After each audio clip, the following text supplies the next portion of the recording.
Today we're going to be making a stamp using foam. The tools you're going to need are a piece of foam, a brayer, acrylic paint, a piece of plexiglass, a pencil, and an X-Acto knife.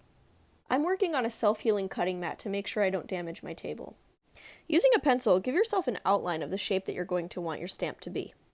And then, cut that shape out with an X-Acto knife. Using a Sharpie, draw out your stamp.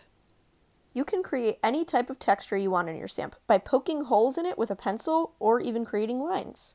Start outlining your shape with an X-Acto knife. The X-Acto lines will be used as a guide for the pencil that you're going to use to define your stamp. Although it's kind of tricky to do the curves in the shapes that you're going to use, this is an important step because if you go right to the pencil, it can rip the foam. After you're done outlining with the X-Acto knife, start using your pencil to outline your shape. If you missed a spot while cutting with the X-Acto knife, just go over it again. Make sure that the pencil marks you're making are deep into the foam. Because I want the letters that I have made my stamp of to be completely white, I'm going to take out the foam on the inside of them.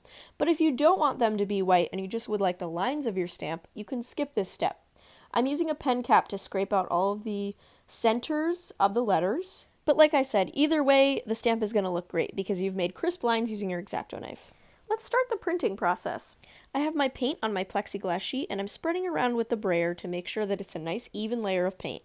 This is just a test to see if our stamp is going to be good. So we wouldn't go from immediately making a stamp to putting it right on our final poster. You're definitely going to want to test your stamps out a few times. And for me, I realized that I put my letters backwards. So this was a good lesson for me too.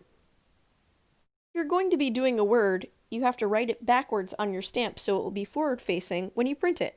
To make sure that your stamp is printed with even pressure, use a clean brayer.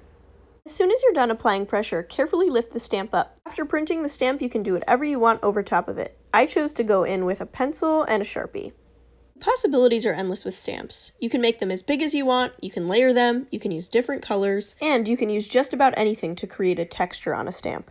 With this kind of stamp, the possibilities are endless.